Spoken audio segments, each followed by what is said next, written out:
Okay, so welcome to the Tutte Colloquium, and this will be the last one of this year.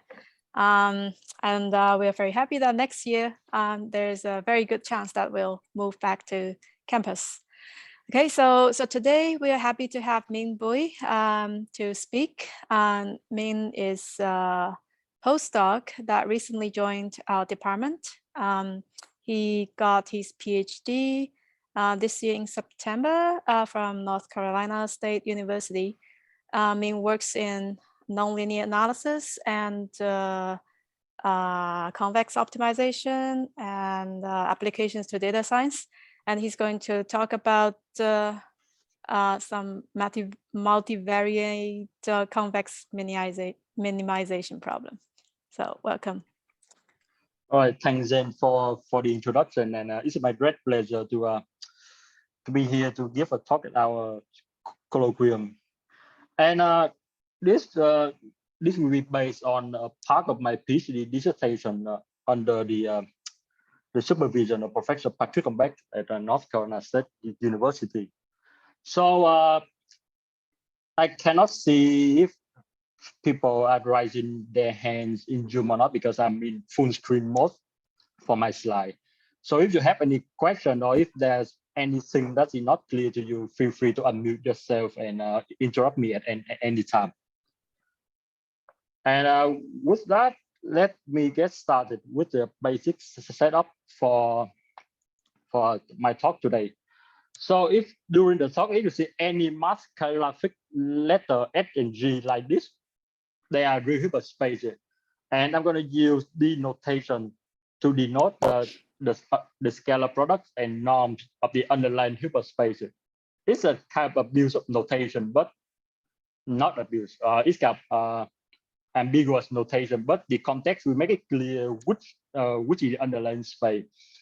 And following Morrow's notation, I'm going to use gamma 0 to denote the set of proper lower semi-continuous convex function. And by proper, I mean all the function that map that acts on the space X and take the value in extended real life. And notice here that I allow the function to take value plus infinity.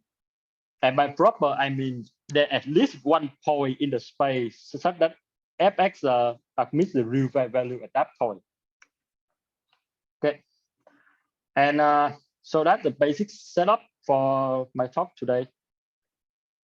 Further notation will be introduced along the talk. So as we all know, right? If you have a convex minimization problem, you can always put it in the form of minimize a convex a single function capital Fx like this, right? Just take your favorite convex minimization problem, set big F to be the big function, and that's it's going to fall into this framework. So let's talk about two basic solution methods for solving this problem. When so the first method, a very classical one, is when F is differentiable and the radiance is beta Lipschitzian, right? So in that case, obviously you the first thing that comes to mind is radiant descent, right? So you take any parameter gamma between 0 and 2 over the Lipschitz constant of the radian, and you update according to this rule, right? And it's in and you can show that in that case xn converts quickly a solution to our problem, right? A solution to this problem. How about the case where you don't have any smoothness of f? Well, in that case, you can do Martinez proximal point algorithm by iterating the proximity operator of f, and at iteration n, you have a moving gamma n for that iteration. And what is the definition of the proximity operator? This concept goes back to the work of Morrow's as a generalization of the well-known projection operator in Hilbert space. So the definition of the proximity operator that you take, that it maps a vector x to the unique minimizer of this function. Why is it unique? Because this is a strongly convex function. So it has a unique minimizer. It's strongly convex and lower semi-continuous. So you can put it admit a unique. It has a unique minimizer. And so we all know about the geometric illustration of the gradient descent algorithm. So how about the proximal point algorithm? What does it do? What is the geometric illustration of that? So let me give you an illustration. So let's say I have a function f as drawn in the blue curve, right? So this function f is defined on the positive real line, and on the negative real line, it takes value plus infinity. Okay, and this is the minimizer, and at this point, this is the minimize the mean of f. So what the proximal point algorithm does that you start at the point x naught, and then you add the quadratic term to f, so that you get a function that measures f and has the same value as f at the point x0. And then at that point, you find the minimizer of that function, and that minimizer is going to be your next iterate.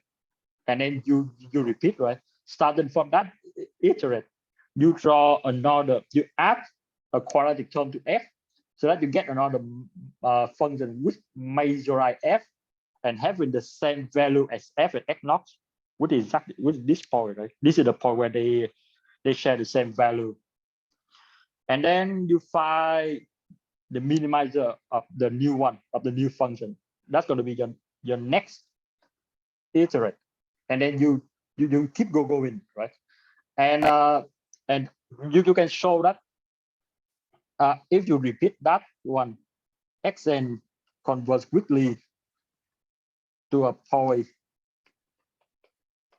in the minimize to a minimizer of f, and you can show that fxn is a minimizing sequence in the sense that it converts, it decreases to min f, right? So that's the illustration of the proximal point algorithm. And so now you start to wonder. So I just replaced a minimization problem by a sequence of minimization problem, which is potentially as hard as the original one, right? So this probably doesn't make any progress, right? So, and in practice, you may not get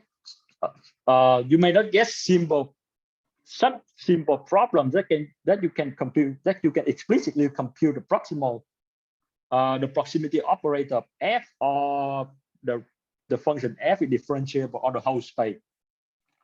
So those methods, the two methods that I just showed you, are just conceptual methods, right?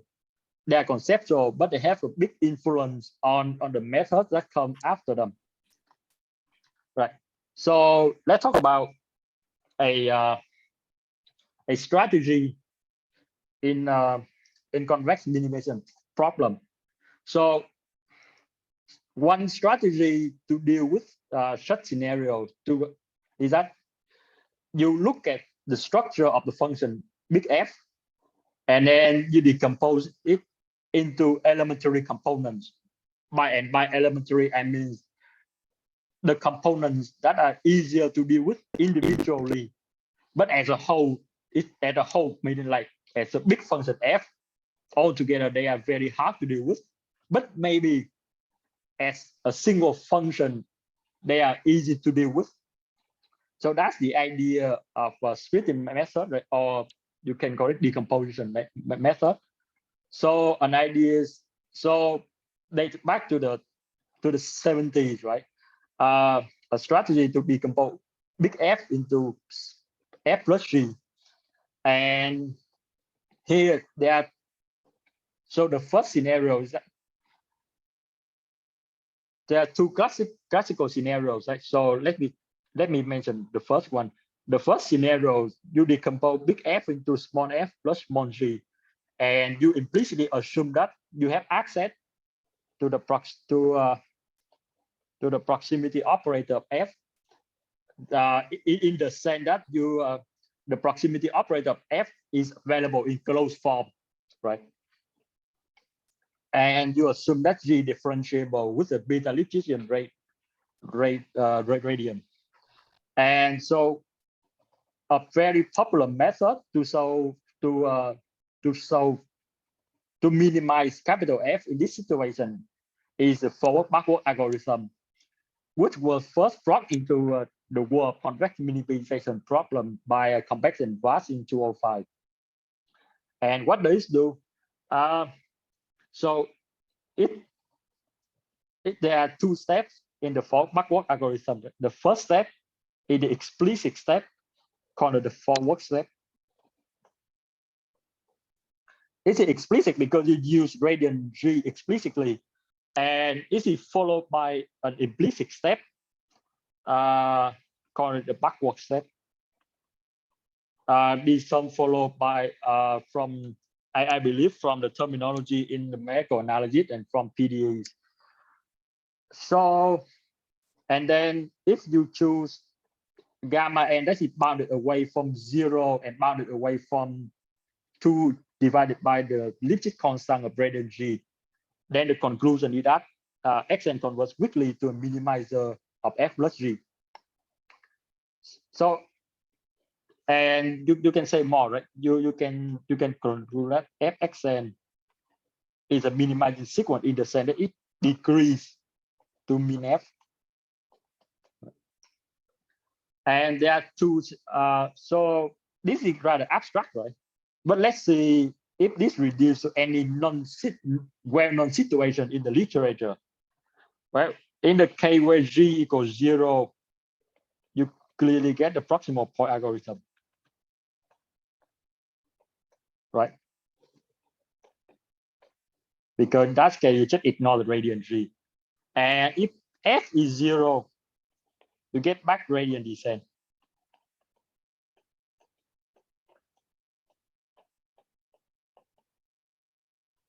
So, and let me give you another example of another special case of the forward-backward algorithm. So another example is that you set F to be the indicator of a closed convex set.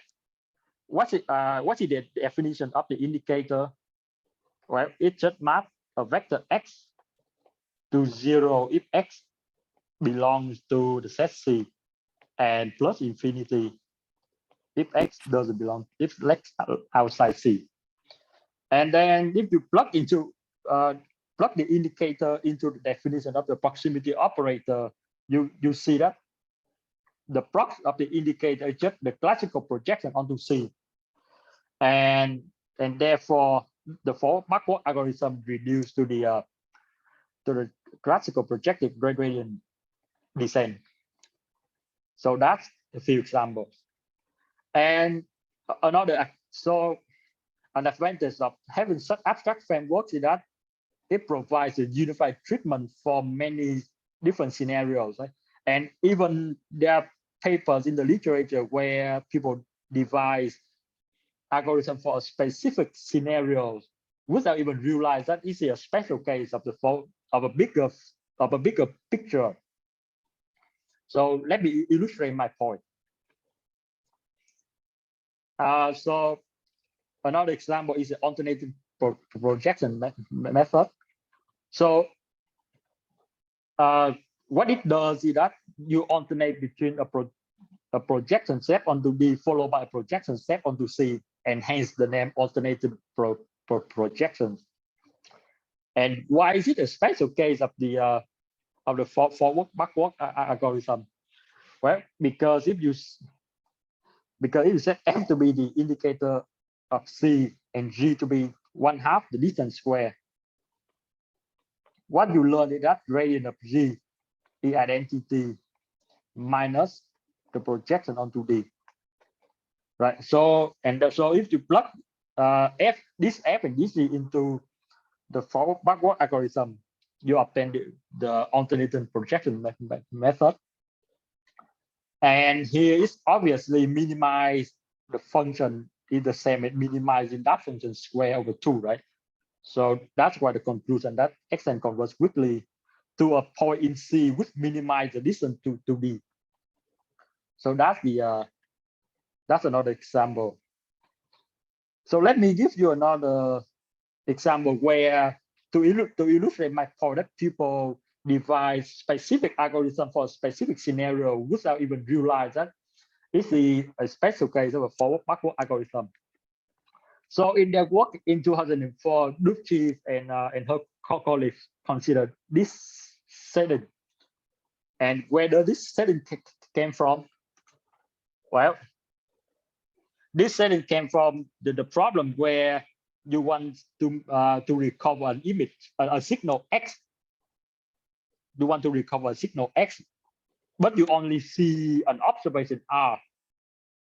Right, and the signal X, you know that the signal has been corrupted by a linear transformation, such as a blurring operator or something. And on top of wishing to recover the signal, you want it to be sparse with the signal to be sparse in terms of some autonomous basis of your underlying Hilbert space. So Douglas and her colleagues proposed the following model, right? You minimize this function, and their algorithm is exactly this, right? This is a very scary algorithm where you have to go through so many steps.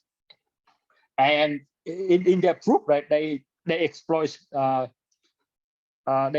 specific structure. They explore the specific structure of this problem to solve conversion of the iterate. But if you set fx to be this function, and this is your gx, then you will quickly recognize that this is just xn minus gradient of g at xn. And this step, after some gymnastics, you can actually show that this is just the prox of f at xn minus gradient g xn. So that's actually an instance of the forward backward algorithm, and if you know the conversion result for the forward backward algorithm, you will get their result in just one line, right? So that's an illustration of forward backward algorithm. So let's go to the second scenario where you have a decomposition. Capital F equals small f plus small g. But in this case, you don't have any smoothness on f or g, right? Those are just generic proper lower semi-continuous convex function. But you implicitly assume that you have access to the proximity operators of f and g, in the sense that they are simple enough so that you have closed form formulas for them. Then a popular method to do this is the Douglas-Rachford algorithm, which is due to Leon and Mexer in 1979. And it's called the Douglas-Rachford algorithm because the paper by Leon and Mexer was based on a previous work by Douglas and Rachford, and hence the name. So this method consists of 3 steps, right? You do a prox step of G, followed by a prox step. You do a prox step on G, followed by a prox step on F, and then the last step is just the coordination step. And then the conclusion for the conversion is that with proper constraint qualification, such as Slater condition, the conclusion is the sequence xn, this one, converge quickly to a minimizer of F plus G. And by the way, in passing, I just want to mention that the full proof of the conversion of the weak conversion is not rigorous until 2011 by the proof of Schweiter. And there's a question in the literature asking whether this weak conversion can be improved to strong conversion. Meaning, can you show that X can convert strongly to a minimizer? And unfortunately, the answer is no. And I mean, in the non-trivial case where F and G are non-zero and they are not proportional to each other, the answer is no. You cannot improve this conversion to strong conversion. And after 40 years, we have an example which I put in my PhD dissertation. And the example is rather complicated, so I just want to mention it quickly in passing. So the conversion is not strong in general, right? So, okay, so this is an abstract. This is an abstract algorithm, right? So you may wonder how would you put this algorithm into action in data science, in concrete scenarios in data science, right? And let me give you a few examples. So probably this is a very well-known problem. That right? You want to recover a low-rank matrix from a field observation, right? You observe. You have a set of indices that you see from a matrix, right? Those are the indices that you observe. And then you would like to recover a low rank matrix from that observation. And because you want to recover low rank matrix and you would like to put it in the perspective of convex minimization. So a rather successful model in this model, right, minimize the nuclear norm with respect to this constraint. And what is the nuclear norm? The nuclear norm is just the sum of the singular value of x, right? Which is known to enforce low rank. So there are two functions here, right? The constraint, which can be interpreted as G equal indicator of a constraint set C, and another one is a function f. So the question is, those are clearly non-smooth function, right? The nuclear norm is non-smooth, and the indicator is clearly non-smooth. So the question is how do we compute the proximity operators of G and F in this situation?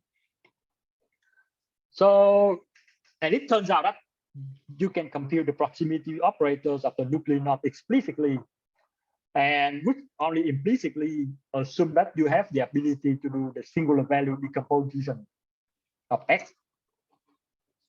So how do you compute the proximity operator of a nuclear norm as a matrix X? Well, you do a singular value decomposition of X, and then you keep the V, the U, and the V transpose, and then you put it in the new matrix. And for the diagonal matrix, which contain the singular value, you just, for the non-zero singular value, you just apply this short thresholding, right? So what it does is, if anything, it got a short thresholding because anything below zero, it got chopped off to be zero. And you keep anything below gamma, this gamma, the gamma in, then you keep that one. Anything above gamma, you keep it, and anything below, you chop it off, right? You set it to be zero. And this is how you compute the prox of a nuclear norm. And for the constraint set, right, to project onto the constraint set, it turns out it's very simple. In this case, that you have closed form for the constraint set. In this case, as you see on the screen, right? This is closed form formula. And there's actually in 2010, there's actually a whole sci-op paper devoted just to solve an approximate problem, a problem that is approximately close to this matrix completion problem, right? And that was written by Candace and his colleague. And what the algorithm, they have something similar to this, but what the algorithm does is they minimize nuclear norm plus tau divided by 2 of the Frobenius norm. And they Frobenius norm squared, and they had to work really hard to prove conversion of the algorithm, right? But here you can actually solve the matrix completion problem directly just by, as long as you have the computing power to do the singular value the decomposition of a matrix. And another example is something called a graphical lasso. And then in that situation, you want to minimize this function, which involves the function minus log deck. And the Sn plus plus means that x is positive, definite, and it's symmetric. So how does this problem fit into the abstract framework of the Douglas-Rachford algorithm? Well, it turns out that the minus log deck function, you can actually show that it's a convex and lower semi-continuous on the space of real symmetric matrices. And on top of that, you have a closed form formula for the prox of the minus log deck, which is on the screen, right? Really, this formula. And here again, it's only assumed that you have the computing power to do the eigenvalue decomposition of x, because you're gonna carry this u to the formula for the prox. And for any eigenvalue of x, you replace by this formula. And here the gamma, this gamma comes from the gamma that stands in front of the minus log deck. And the other function in this formula, the one in green, right, the gx, this one is very simple, and I'll ignore it. So that's the some illustration of the abstract framework, some concrete illustration for the Douglas-Rachford algorithm. So at this point, you may wonder, so those two frameworks are powerful enough so that we can actually tackle some application of interest in some application of interest, right? So what kind of curveball could life possibly throw at us? And it's actually, but let me illustrate why the decomposition f plus g that I have been discussing is not sufficient, right? So let's consider a very simple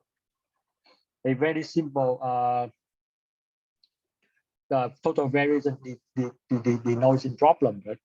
And as you can see, so the idea is that you want to recover an image, a 2D signal from an observed signal. So you observe R, and you want to recover a signal that is as close to R in the inside of the Euclidean norm as possible.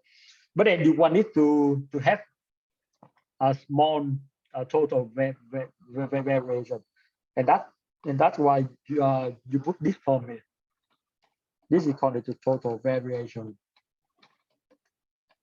norm, right? And it turns out that if you set f to set g to be this function, sorry, if you set f to be this function, and you set g to be this one, to be the total variation one, you clearly know the prox of f, right? The prox of f is simple, and you also know that f is smooth. Life is good for f, but then for g, you can try, but there's no closed form formula for the prox of g. And so if you were to apply the Douglas-Rachford algorithm or the Ford-Backward algorithm, at each iteration, you would have to solve a sub-problem, a sub-problem to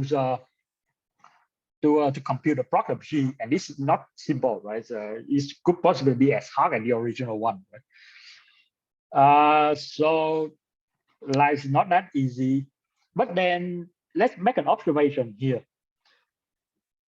If you observe, so let's make an observation, right? This is our G, and let's make an observation that you can write G as a composition of a convex function and the linear operator. So what are those? So you could write it as the 1-2 norm defined as in the equation, and the operator D here is discrete. It is discrete radian, if you will. Right. And then the conclusion here is that you know how to do the prox of this. You have closed form for formula for the prox, and obviously you can deal with D and the actual of D separately, right?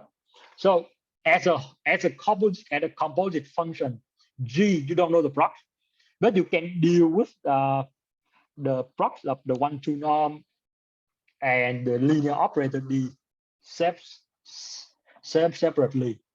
and that motivates the modern splitting algorithm. And I would say the algorithmic framework for this problem start from 2011 to present day. So what's the rule of the game here? So you consider this minimization problems, and the implicit assumption here is that F and G are simple, right?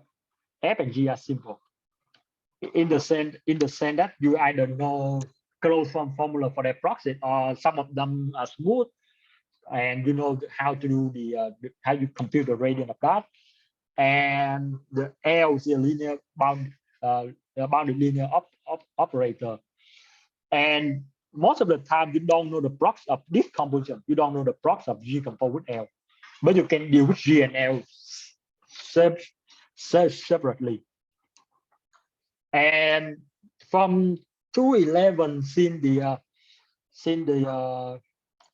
the paper by Briceño, Arias, and Convex,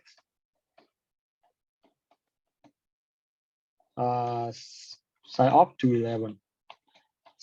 They are the pioneer in solving this type of problem, right? Since the pioneer ideas in that paper, the literature for splitting algorithm literally exploded, right? In so many directions.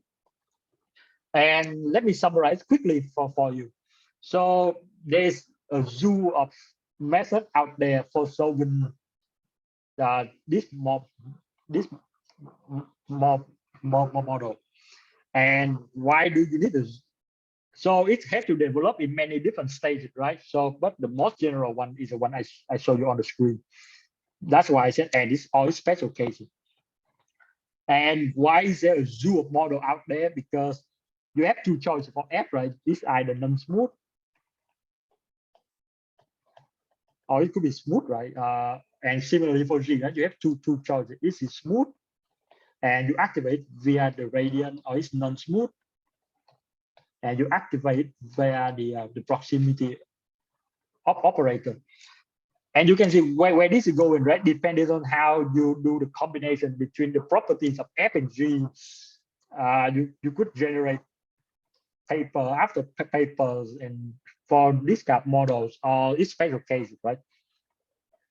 And before I continue, let me show you where in the literature could you possibly see this kind of scary model, right? You look at this and you say some minimize Fi plus GK, and where could it possibly come from?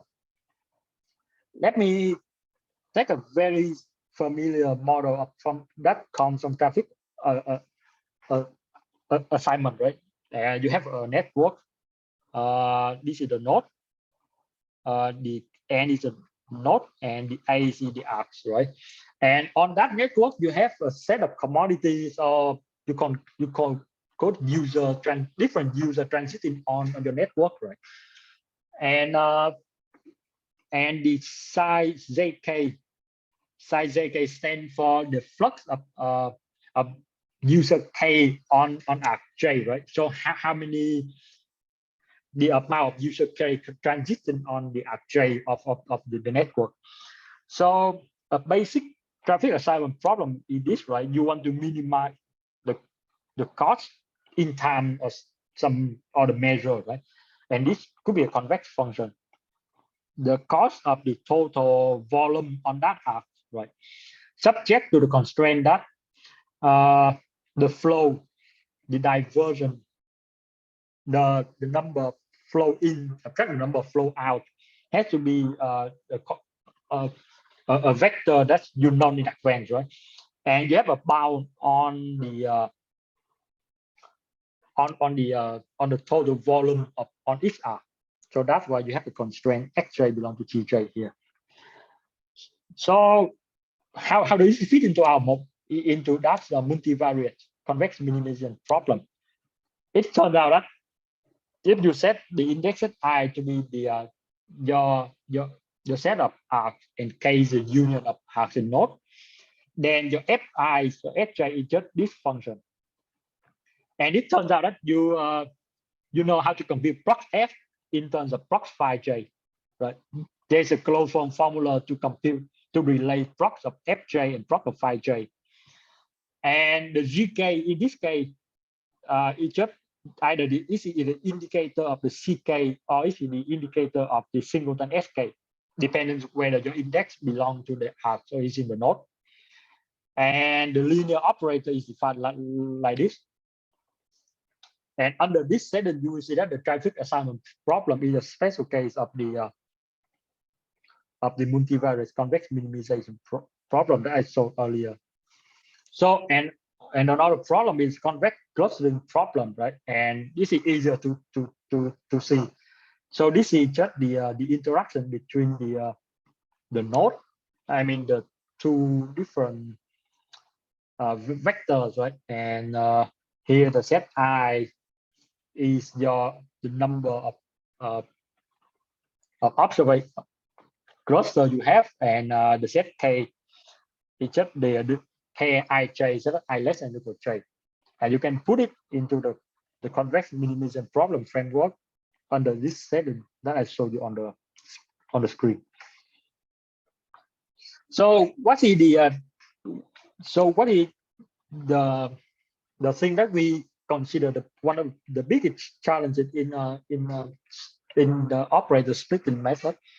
So as I mentioned before, there's a zoo of model out there, a zoo of methods out there. Depending on how you assume on the assumption you put on your function, right? You could get another paper, a paper after a paper, right? And for this particular model, most method, first order method doesn't allow asynchronous implementation. And what does that mean? So it means that at every iteration, if you compute something at this iteration, you have to use it right now, and you cannot recycle it for your next iteration, right? Whatever you compute right now, it happens, it stays here. You cannot recycle it. And another limitation of existing method is that you have to use all of your function at every single iteration. If you have a million constraints, and if you only 10 processors, you still have to use those 10 processors to process those a million constraints, no exception, right? And another drawback is that you need to know the norm of those linear operators, or you have to invert some sort of linear operator. And the inversion could be easy to do, but this is tricky, right? The norm of the operator norms could be tricky to estimate. They can be hard to compute. And in the literature, we only know two methods that could circumvent 1 to 3. The first one is my convex and extend. And in those methods, they assume that those are non-smooth. They assume all the functions f, I, and g, k are non-smooth, and they activate those functions via the proximity operator. And their method applied to this model, this multivariate model. The next model is by Johnson and Eckstein in 2020, and which is for this model. And what are GK and psi k? They assume that this is non-smooth, and this smooth, and they activate the smooth function via the radius. And was their motivation for adding a smooth function, right? Because out there you can have a smooth function which you know the radius and you know the Lipschitz constant of that function, but you don't know the prox, right?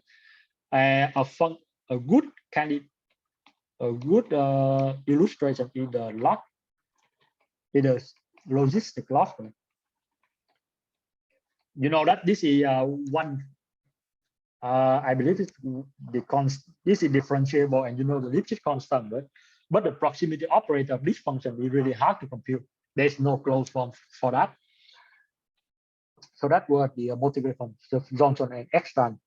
And this is very clear that we cannot apply the technique of Johnson and Eckstein to extend the model by Convex and Eckstein. They are kind of interdependent, right? You can read one paper without looking at the other one. And there's no way you can apply the technique from one to extend the other one. It's just simply not possible. And so is it fair to say that the current splitting technology hits it a dead end, right? Yes. They were kind of stuck for a while because those two works are considered state of the art in splitting algorithm, and there was no further way to extend them. So until recently, we proposed a model which I could only present here a very special case of it in this talk, right? So in that model, in order to unify the zoo of model out there in the literature and to provide unified treatment for a wide range of scenarios, right? We propose this kind of model, right? Where you minimize the sum of non-smooth functions. So anything you see in yellow are non-smooth. And if it's non-smooth function, we activate via the proximity operator. And for the smooth function, which I denote in green, I'm going to activate via the gradient. And as you can see, this decomposition is very familiar, right? This is inspired by the classical forward-backward method. Right? In those methods, you assume that the big F decomposes into a non-smooth part and a smooth part, right? And for the smooth part, you use the gradient. For the non-smooth, you use the prox. So that's the idea behind this decomposition of the penalty function. And let me stress that there is no techniques in the literature that could allow us to split this function, this kind of model, let alone the feature that I'm going to discuss. So we're going to devise weakly and strongly convergent method to split that problem completely. And what do I mean by that? Well, and what I mean by that is that we're going to use Fi via the Fi, Gk, Psi k, and theta individually, and we're going to use the operators Lki individually. And as I told you before, you could have a very large scale problem where you have 1 million constraints, but you only have like 20 processors. So if you wait for those 20 processors to process 1 million constraints, could be very slow, right? So a second desirable method, which is item 2, that's the method is block iterative, meaning if you cannot process all of your functions at the same time, it's fine. You just need to pick a subset of them, right? The subset of your choosing, and then you just process those subset. You just process those functions with indices in those subsets, right? And the third And the third feature, that is asynchronous. What does it mean? It means that at this you can recycle information from the past, right? So say if one processor completed still need to complete each task, right? Say you have a processor doing singular value decomposition, maybe it takes too long and you don't want the other processor to wait for that. Okay, it's fine. Then you just take the previous information known from that processor, you take that and you continue your iteration, right? And as soon as the processor finish the computation of that, you take the new information and you continue. So that's what is called by asynchronous. It's just like asynchronous learning when students learn online at different time frame, right? And another advantage that it doesn't require any knowledge of the operator norms of the LKI. And as I have said before, right, solving that model would require one alone doesn't seem possible, let alone you want to do 1, 2, 3, and 4 at the same time. So to do that, we need a new technique and new perspective into those proximal splitting algorithms. Right? And let me briefly explain to you the idea of our method in the case of minimization problem. So the idea is that you rewrite the problem. The idea is we redraw the problem in an equivalent way, right? So if you set bond F, bond G, and bond L as like this, right? Then you can reduce the problem to minimize. You can reduce the problem to this, and in this scenario, it's advantageous to consider the Fencher-Rockefeller duo defined like this. And why do we need to consider the Fencher-Rockefeller duo in this situation? Well, because when you write the Kuhn-Tucker condition for the primal duo, right?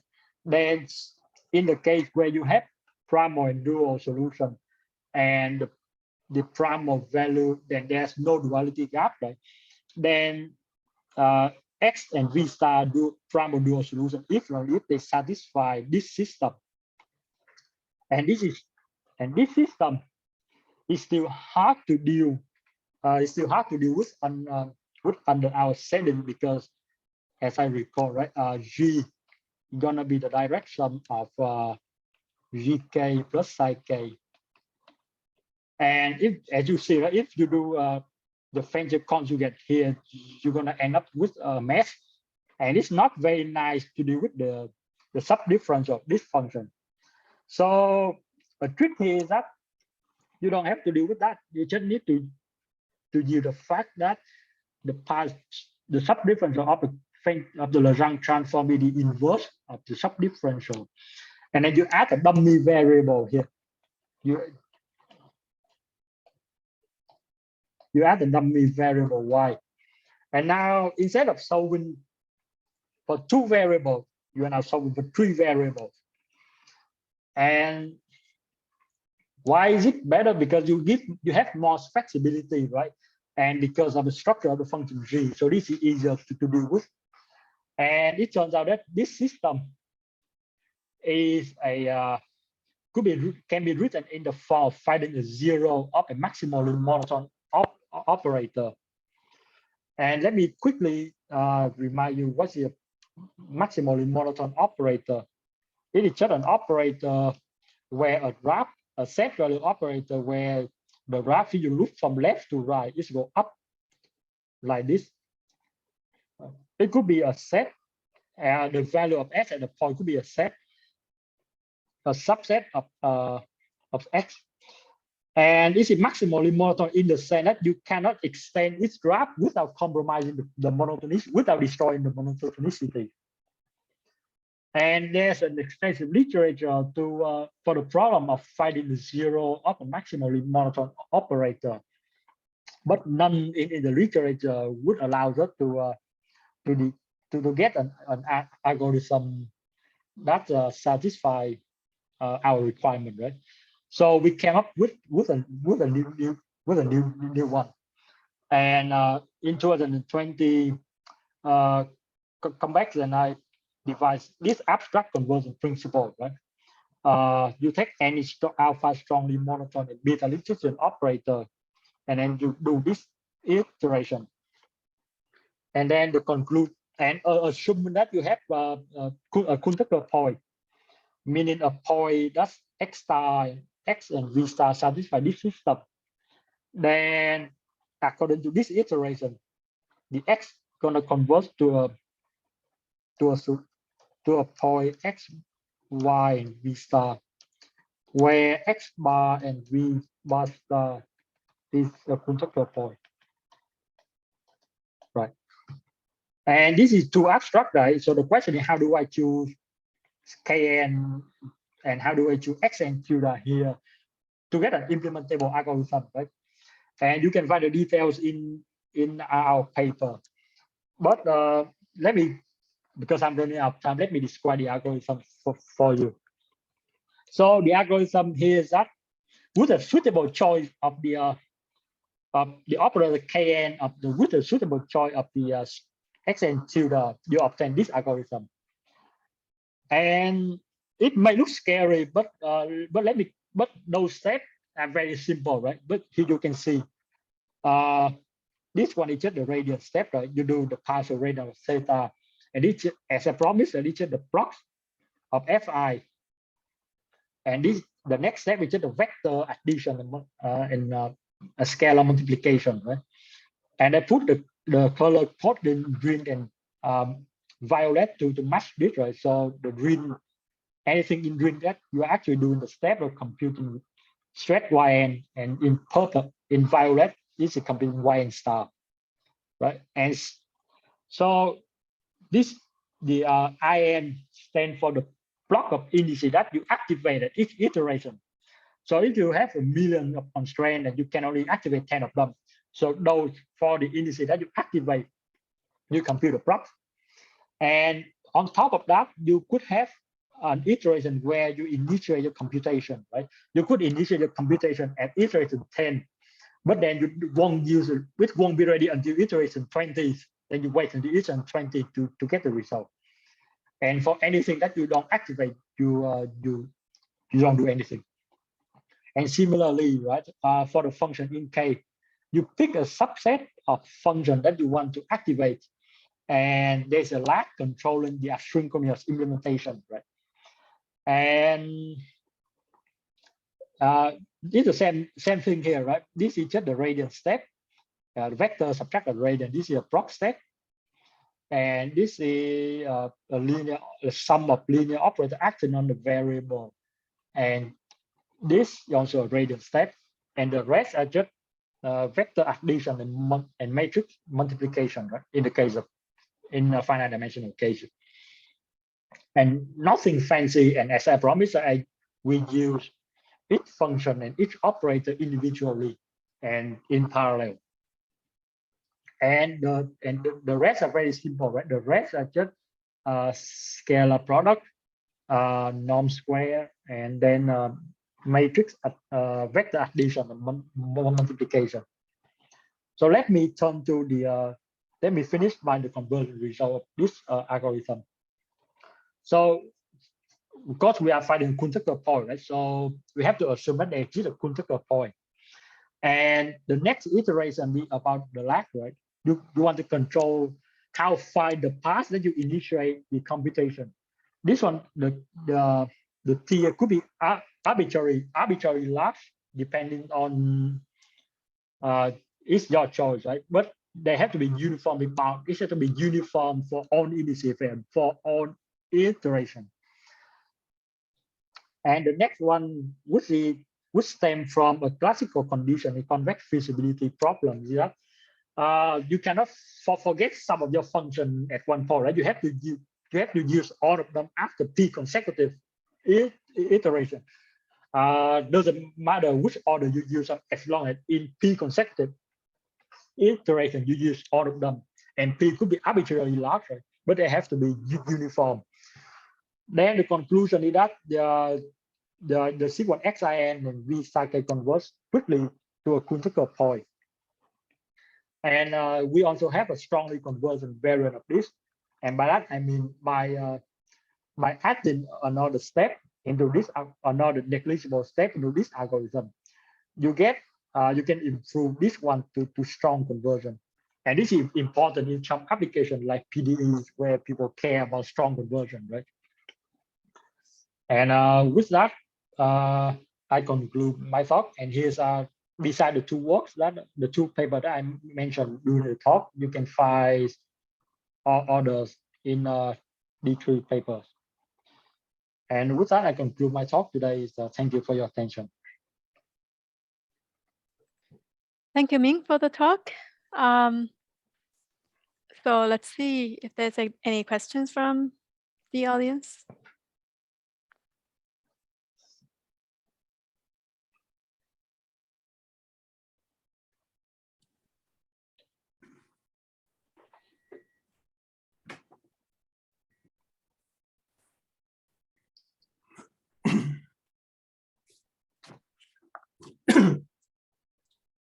Okay, I'll ask one.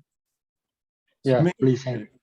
In the low rank problem that you put up, Right. Matrix completion problem. Right. So I think that's, yeah, something like 8. Yeah. Can you apply this separation that you mentioned to this problem, the asynchronous approach? Is there any way to exploit the structure of the data? I think we could. Yeah, we could look at the particular structure of the data to the asynchronous implementation. But I haven't looked into that. But the problem is you need many variables. You need a multivariate minimization problem to do that. Right here, you only have one variable. Right, you have one variable x. So if there's a way that we can decompose a problem into a multivariate, multi-component minimization problem, then yes, probably.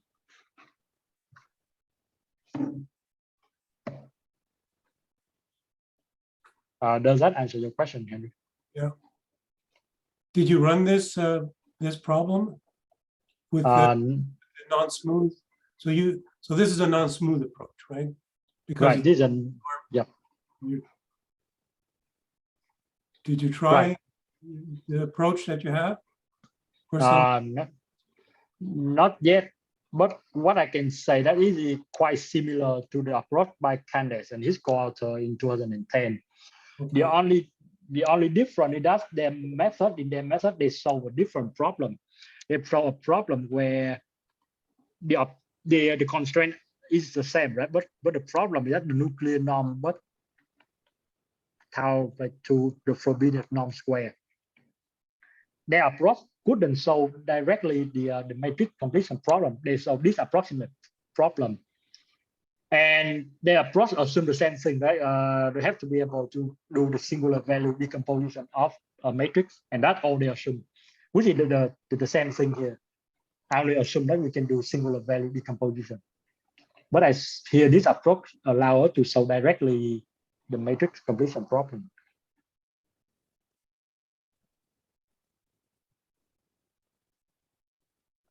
Okay, other questions?